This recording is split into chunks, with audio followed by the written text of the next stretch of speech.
Hi friends, இன்றைக்கி பார்த்திங்கன்னா நம்ம சாய்க்குட்டியோட பிறந்தநாள். நாங்கள் பெருசாக கொண்டாடல, ரொம்பவே சிம்பிளாக கொண்டாடிட்டோம். ஏன்னா மழை காலம், மழை பெஞ்சிக்கிட்டே இருக்குது, வெளியே போகவே முடியல.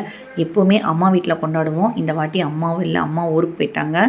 வீடு மாற்றி வந்ததுனால வர்றதுக்கு லாங்காக இருக்குதுன்னு எங்கள் அப்பாவும் வரல. மழை பெஞ்சிட்டு இருக்குது, குளிர் அடிக்குது அப்படின்ட்டு எங்கள் அப்பாவும் வரல. சின்னக்கா திருப்பூரில் இருக்கா, இல்லாட்டி அவ்வளோ வருவா. அவ்வளோ மழை காலங்கிறதுனால அவ்வளோ வரல. அதனால் பெரியக்கா, பாலு, சஞ்சனா, சித்தி, சித்தப்பா இவங்க மட்டும்தான் வந்தாங்க. அதனால் ரொம்ப சிம்பிளாக கொண்டாடிட்டோம்.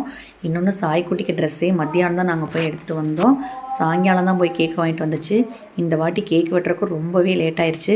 பார்த்திங்கன்னா கிட்டத்தட்ட மணி 8:30 9 மணிக்காட்ட தான் நாங்கள் கேக்கே வெட்டினோம். ரொம்ப லேட் ஆகிடுச்சு. மழை பெஞ்சிக்கிட்டே இருக்குது. சாய்க்குட்டி பார்த்திங்கன்னா எடுத்ததும் அவங்க அப்பாவுக்கு தான் கேக் ஊட்டினா. எனக்கு ஊட்டுவான்னு எதிர்பார்த்தேன். சரி பரவாயில்ல, அவங்க அப்பா மேலே அவனுக்கு ரொம்பவே பாசம் அதிகம்.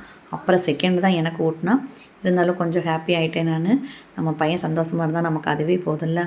என்னோடய உறவுகள் அனைவரும் மறக்காமல் சாய்க்குட்டியை விஷ் பண்ணிடுங்க. யாருக்கெல்லாம் சாயை ரொம்ப பிடிக்குமோ அவங்கெல்லாம் மறக்காமல் எல்லோரும் விஷ் பண்ணிடுங்க. உங்கள் ஆசீர்வாதம் எப்போவும் என் பையனுக்கு வேணும்.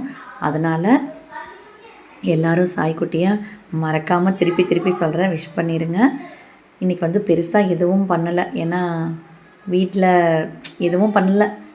கடையில் இட்லி வாங்கிட்டு சிக்கன் குழம்பு வச்சு தேங்காய் சட்னி அரைச்சி ரொம்பவே சிம்பிளாக முடிச்சிட்டோம்.